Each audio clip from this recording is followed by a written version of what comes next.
nós vamos falar sobre a missão da igreja. Só que eu coloquei até entre parênteses aqui, repensando, né, a missão, reconsiderando a missão. Talvez teoricamente nós estamos já, todos nós, quem é que não conhece a missão da igreja, né? Todos nós sabemos qual é a missão da igreja.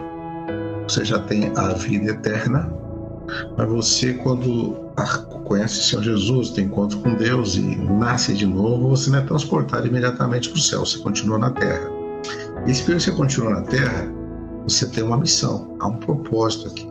Há um propósito eterno e há um propósito temporal.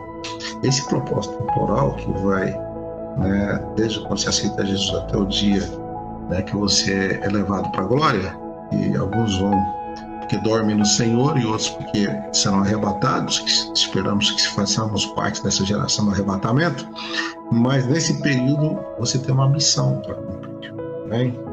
Então, a questão é se você entende essa missão. Qual o propósito que Deus não levou você para a glória ainda? Qual o propósito? Você está por aqui, poxa vida, a gente já está com 80, com 90, ainda está por aqui, tem um propósito. Você, todo tempo da sua vida, você é jovem, Deus tem um propósito, na sua juventude, até para as criancinhas tem um propósito, para todos já tem um propósito imediato. Então Deus, na verdade, Ele investiu muito em nós, Ele investiu seu próprio Filho, investiu seu Espírito Santo, Ele investiu a sua palavra que criou o universo, investiu a sua sabedoria, investiu a sua justiça, pagando um altíssimo preço para nos resgatar das trevas para trazer para a sua maravilhosa luz.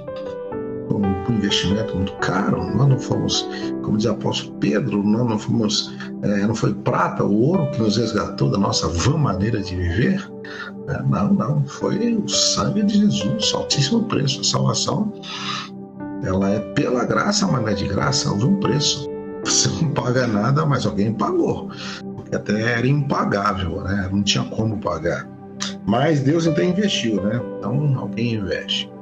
Será que alguém pagaria a conta do outro só por pagar? Ou será que uma empresa pagaria talvez uma bolsa de estudo, um curso, um treinamento com funcionários só por investir? Não. Há um investimento, também existe um retorno. O lavrador, ele semeia, ele está investindo na própria terra, né? Investindo semente, e ele espera ter uma colheita. E ele fica muito frustrado se aquela terra não produziu, aquela semente não produzir a esperada colheita. Deus, então, ele é um grande investidor, excelente investidor. E ele faz tudo com propósito, ele investiu em você. Aí eu estava conversando com um jovem de tarde, dizendo para ele, olha, como é que está o mundo? Como que você vê? O mundo está bem atrapalhado, né? Tá meio... Tá difícil mesmo. Então, olha... Mas tem uma boa notícia para você, eu disse para ele. Deus resolveu mudar esse mundo. Deus resolveu transformar esse mundo. É mesmo? Deus resolveu consertar esse mundo. Chamou você para ser parceiro. Quer ser parceiro de Deus para transformar o mundo? Então, para você ter uma pessoa fazendo uma função muito complexa, você tem que investir nela, né? Tem que haver um grande investimento. Hoje, quando você vê um cientista, um atleta lá de alta performance, houve um grande investimento. Você vê um cientista, um executivo, houve investimento na sua carreira, investimento no seu conhecimento. Deus investiu em você e Ele espera retorno disso, tá? Fez tudo com propósito. Então Deus investiu e continua investindo em nós e tem expectativa desse investimento. Em Atos 1:8 Ele falou, vou investir em vocês o meu próprio Espírito, que vocês vão receber poder a descer sobre vocês o meu Espírito Santo. Para que isso? Que investimento é esse? Vocês são minhas testemunhas poderosas, por isso nós somos aqui empoderados. A palavra empoderar significa receber poder, né? Para cumprir uma missão. Então você recebeu o poder do Espírito Santo. Foi um investimento. Ele não investiu em você só a salvação, né? Ele investiu, lógico, foi um investimento de Deus, do seu próprio Filho. Mas agora que você tem Jesus, Ele te deu o Espírito Santo para você, então, fazer uma obra na terra. Há, então, a expectativa de Deus, produtividade dos seus filhos. Então, Deus espera que todos os seres vivos frutifiquem, mas principalmente nós, que somos racionais. Então, nós estamos aqui sendo preparados cada dia para servir melhor a Deus. Mas o que você já recebeu é o suficiente para você fazer algo para Deus. A gente está sempre se preparando e não faz algo. Irmão, o que você já tem, o que você já é o suficiente para você fazer, no mínimo, testemunhar da graça de Deus. Você receberá o meu poder de Jesus, você vai ser minha testemunha. Testemunha aqui da graça de Deus, da misericórdia de Deus. Quando Jesus libertou aquele endemoniado lá, gadareno, e ele ficou liberto, e o moço era maluco, doido, fica lá louco, né? Ficava, na verdade, não era uma simples loucura, era demônio, tinha uma legião de demônios. Ele foi liberto e ele via nu, via nos túmulos, ele vivia fora da cidade, violento, amarrava ele com corrente, ele quebrava tudo, era uma força excomunal, que era demoníaca. Mas, quando ele foi liberto, daqui a pouco encontraram ele ali conversando com Jesus de perfeito juízo, vestido, batendo papo com Jesus discipulando ele, dando para os princípios do Evangelho. E ele queria seguir com Jesus, né? Porque entrar no barquinho, porque ele tinha atravessado o Mar da Galileia para chegar até lá. Aí ele falou, não, já não. Fica aqui. Eu investi em você, agora você vai dar retorno. Conta para os seus, conta para as pessoas aí as grandezas de Deus e quanto ele teve misericórdia de você. Deus esperava daquele moço que um retorno de investimento. Jesus investiu nele em libertação e esperava que ele proclamasse essa libertação, testemunhasse a libertação. A pergunta sempre é, né? Estou vivendo hoje tudo que Deus preparou para viver nesse tempo? A pergunta é você está vendo tudo que Deus preparou para viver nesse tempo? Estou cumprindo o propósito de Deus? Há uma expectativa de Deus, produtividade. Vamos lembrar disso em relação à nação de Israel, né? Uma nação que nasceu, uma geração a partir de Abraão. Abraão, a partir de você, foi uma grande nação. Realmente foi uma grande nação. E Deus tinha uma expectativa com aquele povo. Em Êxodo 19, versículo 3 até o versículo 6, Deus fala com Moisés, dizendo assim, anuncia aos filhos de Israel, dizendo, vocês viram o que eu fiz aos egípcios? Eu vos levei sobre as asas da águia e vos cheguei a mim, quer dizer, trouxe até a mim. Agora, pois, se diligentemente ouvides a minha voz e guardares a minha aliança, então sereis a minha propriedade peculiar dentre todos os povos, porque toda a terra é minha. E vós me sereis reino de sacerdotes e nação santa. A expectativa, então, de Deus para Israel, que fosse um reino sacerdotal, uma nação santa. Tive lá do Egito, da escravidão, eles usaram a expressão, eu trouxe vocês sobre as asas da águia, que é uma coisa sobrenatural. Vocês saíram de lá, estão aqui, eu estou cuidando de vocês.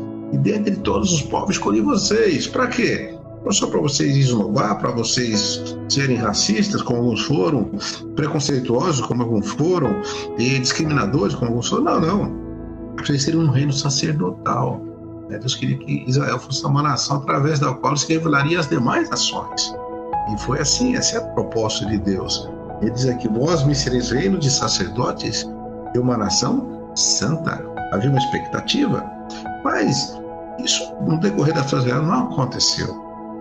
Tiveram altos e baixos, tiveram vários momentos, alguns momentos até de um certo avivamento, mas também voltavam para a idolatria, momento de buscar a Deus, depois de abandonar a Deus, momento de arrependimento, depois vários momentos de misturar-se com outros povos e aceitar outros deuses e viver no pecado, na prostituição, na idolatria, na violência, nos abusos, enfim, na corrupção. Daí em Isaías capítulo 5, que ele faz uma parábola, poeticamente, ele fala de como ele se sentia. Então ele fala assim, cantarei para o meu amigo o seu cântico a respeito da sua vinha. Olha, ele está fazendo uma comparação. Meu amigo tinha uma vinha na encosta de uma fértil colina. Ele cavou a terra, tirou as pedras, plantou as melhores videiras, construiu uma torre de sentinela e também fez um tanque de prensar uvas. Ele esperava que desse uvas boas, mas só deu uvas azedas. Outra versão fala de uvas bravas. Ele esperava, tinha expectativa. Está falando de um amigo que construiu ali, que plantou uma vinha em um lugar fértil. Não era no deserto, não, um lugar fértil. Cavou a terra, tirou as pedras, colocou uma torre, uma sentinela ali, alguém para tomar conta, para algumas pessoas para trabalhar na vinha, inclusive até para vigiar aquela vinha, para que não fosse danificada por alguma razão. Mas diz assim que no fim da colheita Ele esperava uvas boas, mas só deu uvas azedas. O que ele vai fazer com uva azeda? Né? Não tinha utilidade, até porque ele fez com propósito as uvas serem consumidas, para serem saboreadas, e uvas bravas. Foi muito triste. Ele diz assim: agora, habitantes de Jerusalém, homens de Judá, julguem entre mim e a minha vinha. Vocês mesmos, façam um juízo, vocês mesmos podem julgar agora. Deus chama a gente às vezes para falar assim: eu quero que vocês me ajudem a julgar. Vocês aí, o que vocês fariam no meu lugar? Julguem, tá? Deus está colocando a igreja em xeque. Assim, julga entre eu e vocês. Vocês são a noiva de Cristo. Como é que vocês estão? Julgue aí, é isso mesmo. Vamos fazer um julgamento. O que mais se poderia fazer por ela, quer dizer, por essa vinha, que eu não tenha feito? Fiz tudo que era para fazer, para que ela pudesse produzir. Então, por que só produziu uvas azedas quando eu esperava uvas boas? Pois eu digo a vocês o que vou fazer com a minha vinha.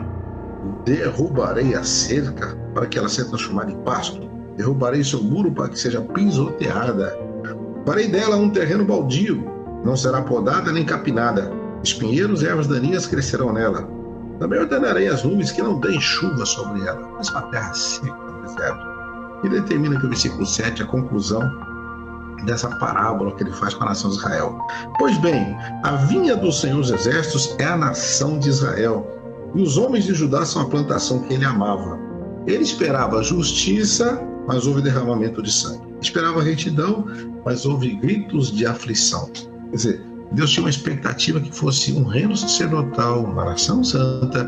Pelo contrário, foi uma terra de aflições, de violência, de corrupção, né, de desobediência, de rebeldia. E ele fala: o que eu farei com essa vinha? Eu vou destruir isso aí, né? E então a figueira, né, e a vinha representa a nação de Israel. Muitas vezes usa a figura da figueira, às vezes da vinha. Nesse caso está usando da vinha.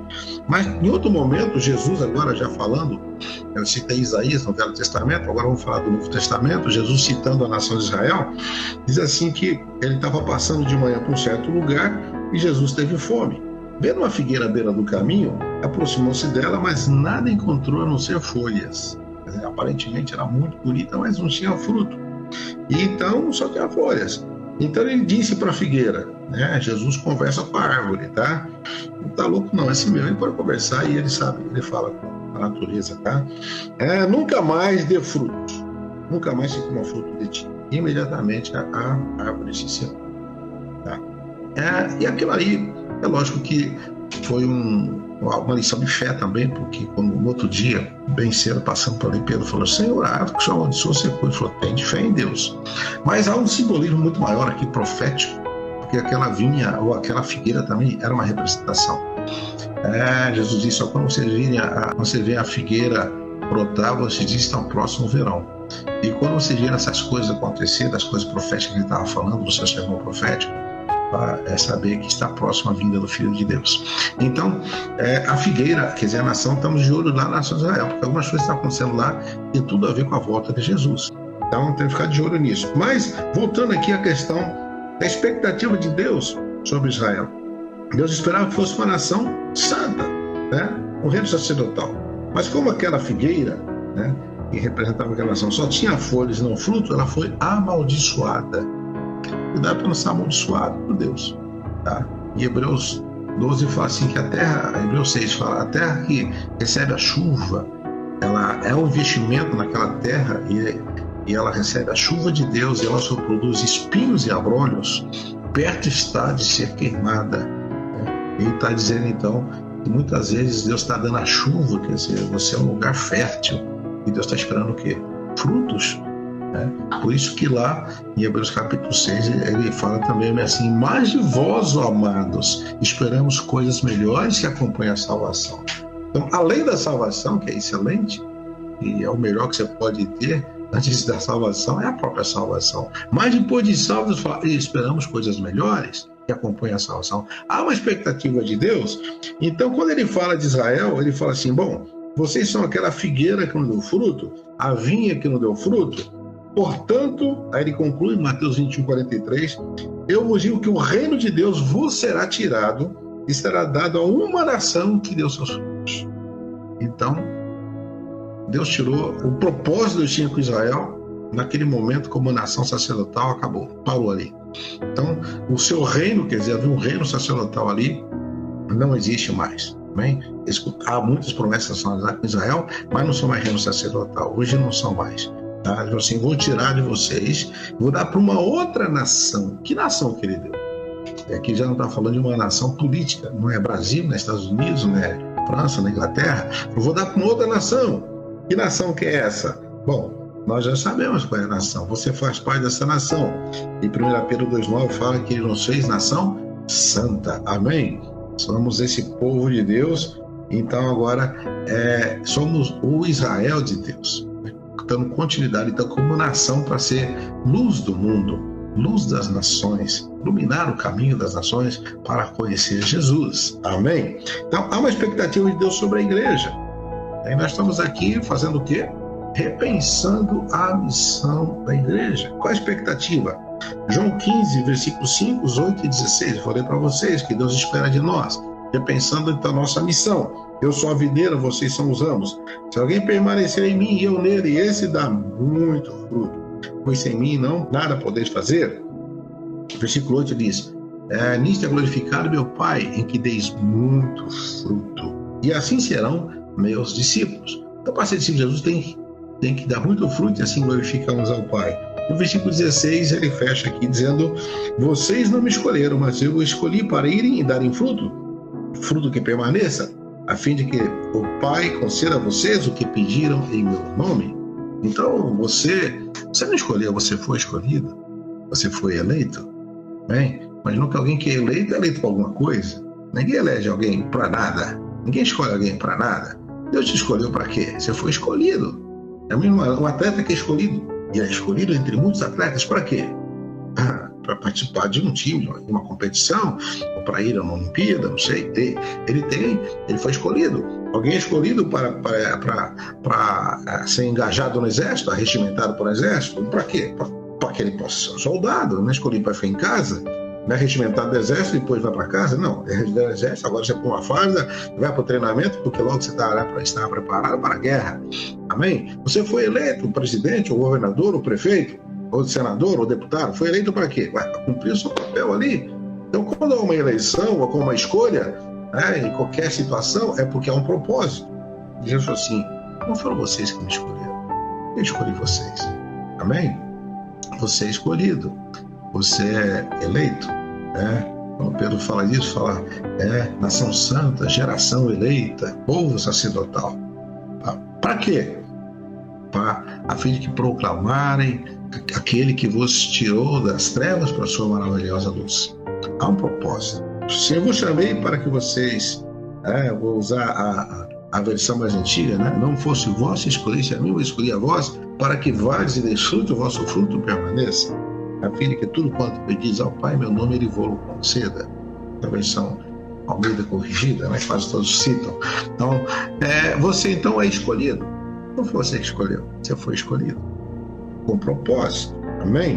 Então, há uma expectativa de Deus de produtividade. Mas cuidado, como ele falou em Mateus 21:43, portanto, vos digo que o reino de Deus vos será tirado e será entregue a um povo que lhe produza os respectivos frutos.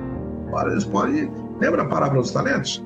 Ele deu, para um ele deu 1 talento, outro deu 2, outro deu 5. Havia uma expectativa do que? De produtividade. Quando houve uma prestação de contas, um que tinha 5 talentos recebidos, 5, falou: Senhor, eu multipliquei, tem mais 5 aqui. Que bom, servo bom e fiel. Fosse fiel um pouco, sobre muito te colocarei. Então, eu tinha recebido 2 talentos, Senhor, eu também multipliquei. Eu tinha 2 e agora tenho 4. Ai, que bom. Então, há uma expectativa de Deus. Aí chegou naquele que tinha recebido 1 talento, porque Deus deu capacidades diferentes para cada um de nós. Não sei se você tem 1, ou tem 2, ou tem 5, mas de todos prestaram contas. Por que pareça, então, nessa história que Jesus contou, e não deve ser a sua história, com certeza, mas é lamentável. Pelo que receberam 1 talento, enterrou o talento, enterrou com medo de perder. o talento, pelo menos está guardado. Deus não colocou, meu Deus, ó, não dá Espírito Santo para você ficar só guardado. Se eu guardei teu Espírito, eu guardei a tua palavra. Não contei nem para ninguém porque é muito preciosa. Não, é para espalhar, é para multiplicar. Tá? Receber o Espírito Santo para você ser bênção, para você ser luz. Aí aquele servo que não multiplicou o talento recebeu uma punição muito severa, um castigo severo, foi lançado fora, foi expulso da presença dele. E Deus não quer fazer isso com você, amém? Deus quer que você multiplique o seu talento, aleluia, amém? Então, Deus não espera que você faça algo para o qual Ele não lhe capacitou a fazer. Deus vai te cobrar, né? Não ia cobrar, por exemplo, uma multiplicação de 5 talentos para aquele que só deu 1, tá? Então, Deus lhe capacitou, então Deus te deu uma habilidade específica e Ele vai te cobrar nessa habilidade. Tá? E no juízo de Deus, no tribunal de Cristo, nós vamos prestar contas, e provavelmente, aqui a minha opinião pessoal, pelo que eu estou analisando a Bíblia, que eu estou estudando, é que Deus não vai nos cobrar, não vai colocar em ênfase o que nós fizemos. Se eu construí o templo, se eu batizei 3 pessoas, Senhor, eu fui, teve um dia eu fui lá na praça, dei folhetos, teve um dia que eu levei um amigo na igreja, Senhor, eu fui honesto. Tudo isso eu creio que vai fazer parte do nome de Cristo, mas Ele vai nos cobrar principalmente pelas coisas que Ele desejava que fizéssemos, que estavam no plano dele, sim. Quer dizer, ele colocou você para fazer algo, né? Quando você contrata alguém e no final da prestação de contas, no acerto de contas, você não vai perguntar o que ele fez, mas vai perguntar se ele fez o que você queria que ele fizesse. Você contrata alguém, por exemplo, para pintar a sua casa, todos os cômodos. Você olha e fala assim, o que você fez? Olha, eu já pintei o banheiro. Mas não foi para isso que eu te contratei. Te contratei porque nesse tempo você pintar essa casa inteira. Não, inclusive eu já limpei a cozinha, mas não era para limpar a cozinha, você foi contratado para pintar a minha casa, tá entendendo?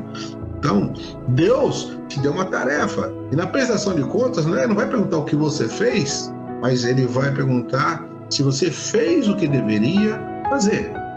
Tá? Quem sabe, alguns de nós, Ele deu nações. Tá, no Salmo 2,8, pede-me e te darei as nações por herança.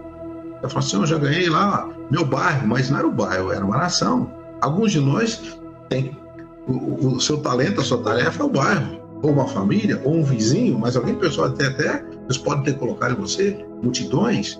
Ele vai falar, onde está esse povo? É aquelas crianças. Senhor, eu trabalhei na igreja, tinha 10 criancinhas. Eu falo, mas eu tinha 200 no plano. Mas eu não cabia lá, eu não tinha tempo, dá muito trabalho. Olha, o Tribunal de Cristo não vai perguntar o que você fez, mas o que você deixou de fazer. Então, haverá uma prestação de contas. Então, Deus não vai esperar que você faça algo que Ele não te capacitou. Porque frutificar é produzir tudo que Deus empoderou você para fazer. Quer dizer, aqui empoderar, quer dizer, tudo que Ele capacitou você para fazer.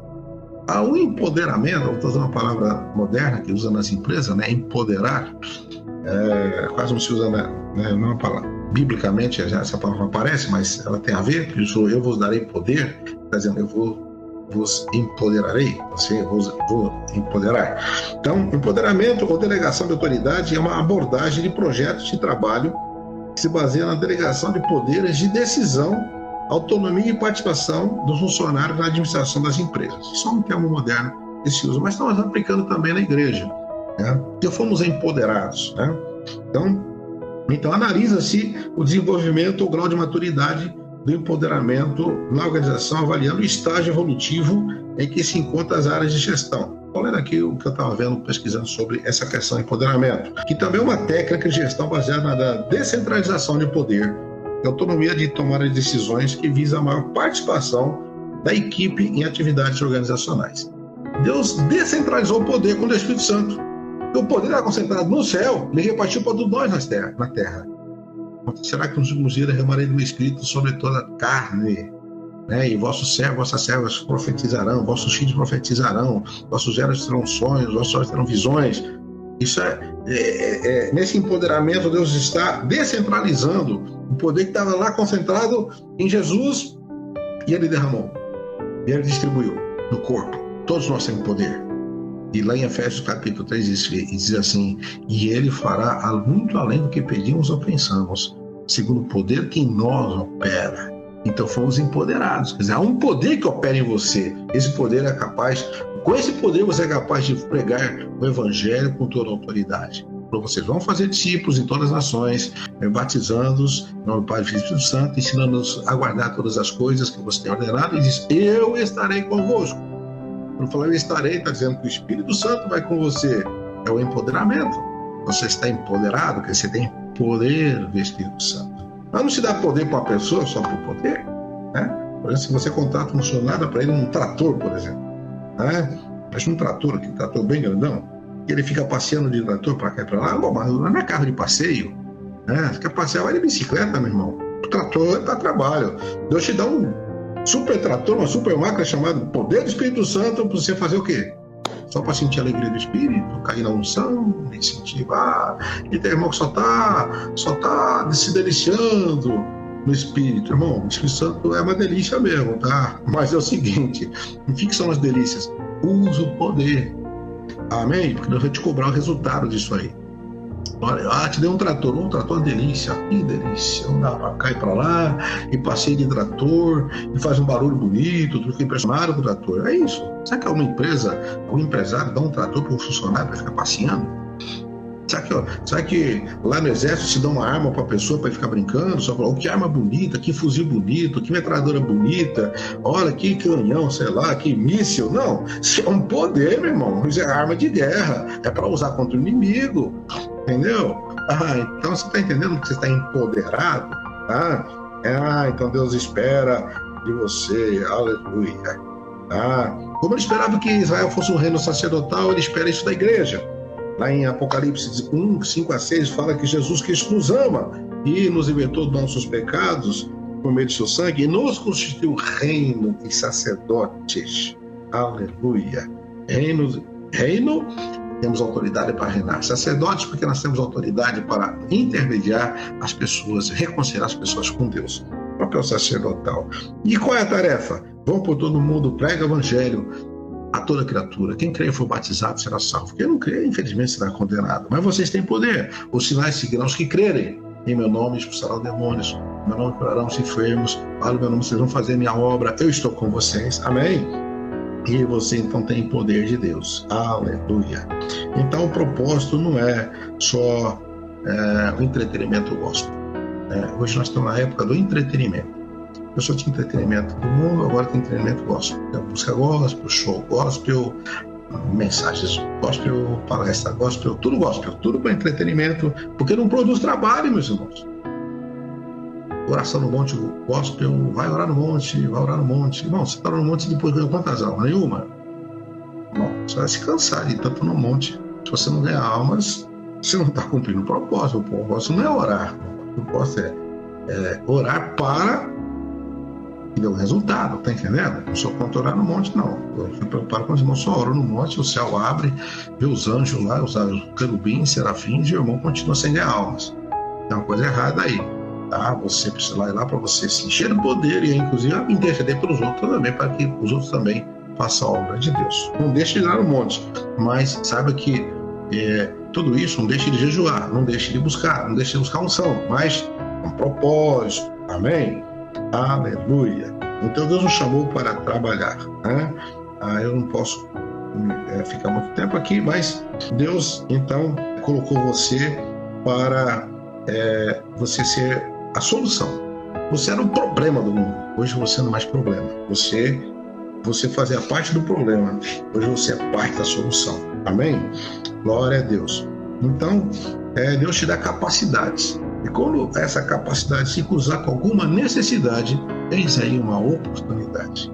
Nós temos a capacidade, temos a necessidade, aí a oportunidade de você mostrar o poder, você demonstrar o amor, você compartilhar e você cumprir o seu propósito. Amém? Aleluia. Então, profissão é o que se faz por dinheiro. Vocação é o que você faz por paixão do coração.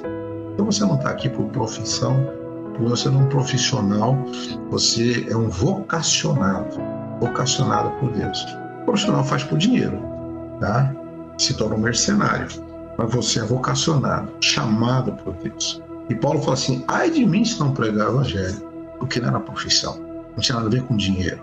Não tinha nada a ver com dinheiro, era chamado. Ai de mim, eu fui chamado para isso. Se eu não pregar o evangelho, ai de mim, eu fui chamado para isso. Ai do soldado se não estiver na batalha, não estiver lutando. Ai do atleta se não estiver correndo lá, se der um corredor. Ai dele, ele vai ser tirado do time. A pessoa está assistindo um jogo de futebol e o cara sempre lá no meio do campo, porque está cansado. Não vai ficar no time, não vai ficar. Cuidado, você está no time aí, você foi convocado para a seleção, você foi selecionado entre bilhões da terra, Deus escolheu você, não é para ficar parado não, amém? 1 Pedro 2,9 então fala bem claro aqui: vós sois raça eleita, sacerdócio real, nação santa. Estamos repensando a missão da igreja. Qual é a missão da igreja? Povo de propriedade exclusiva de Deus. A missão vem agora, a fim de proclamardes as virtudes daquele que vos chamou das trevas para a sua maravilhosa luz. Ligue para as pessoas. Nós estamos precisando de uma palavra de esperança. Amém? Aproveitando aqui as palavras do pastor e missiólogo, missionário missiólogo Ronaldo Lidório, eu estava vendo a palestra dele e captei aqui a essência, Então ele fala assim: a mensagem de Deus é o evangelho, a missão de Deus é o mundo, o método de Deus é a igreja, o tempo de Deus é hoje. A mensagem de Deus, a missão de Deus, o método de Deus e o tempo de Deus. Quando é o tempo de Deus? É hoje. Olha, aqui uma estatística que uma pessoa no Brasil se suicida a cada 45 minutos. Olha, é muita gente que morre por dia por suicídio. Estou falando de outras mortes, suicídio. São 35 por dia. Você está agindo hoje. Tem gente ainda querendo se preparar, ainda vai orar mais, vai fazer mais curso, mais treinamento e tal.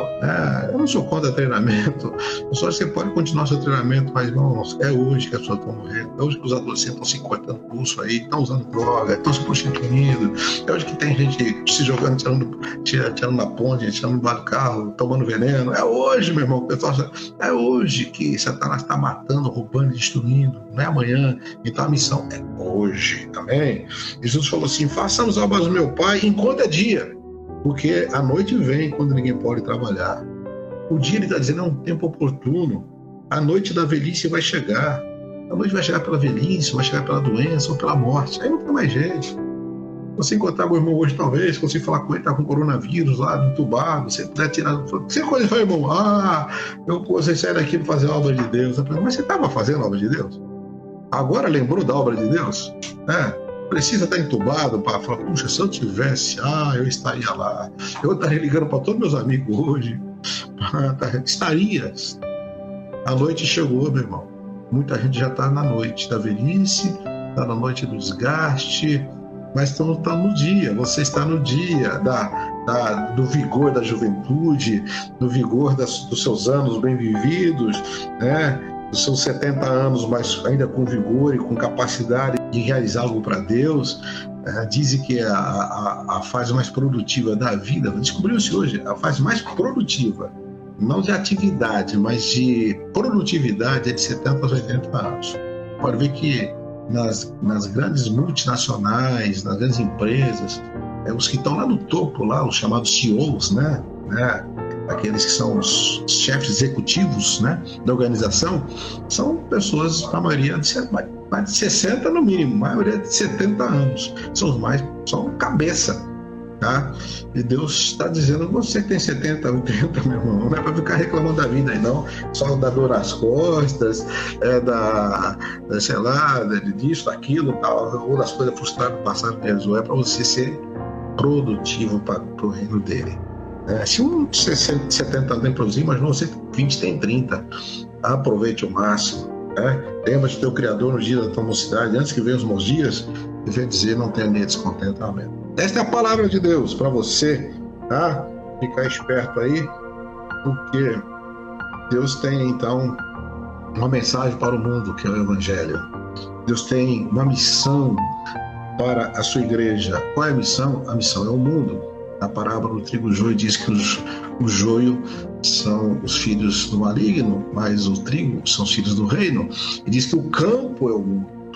Então os filhos do reino são lançados no campo, que é o mundo. Amém? Depois você vê essa parábola lá. Então, o Pacto de Lausanne, lá em 1974, reuniram vários pastores e missionários de 150 países para discutir a missão da igreja. Onde estava a missão da igreja? Descobriram que eles não estavam cumprindo plenamente. Então, eles sintetizaram a missão da igreja dizendo que o propósito de Deus é oferecer o evangelho todo por meio de toda a igreja, a toda criatura, em todo o mundo. Eu acrescentaria aqui mais um item: em todo o tempo. Amém? Porque Paulo diz para Timóteo: prega a tempo e fora de tempo. Não importa qual é o tempo. Talvez agora não é o tempo, é o tempo. Deus deixou então bem claro, isso que já foi dito aqui: a mensagem de Deus é o evangelho, a missão de Deus é o mundo, o método de Deus é a igreja e o tempo de Deus é hoje.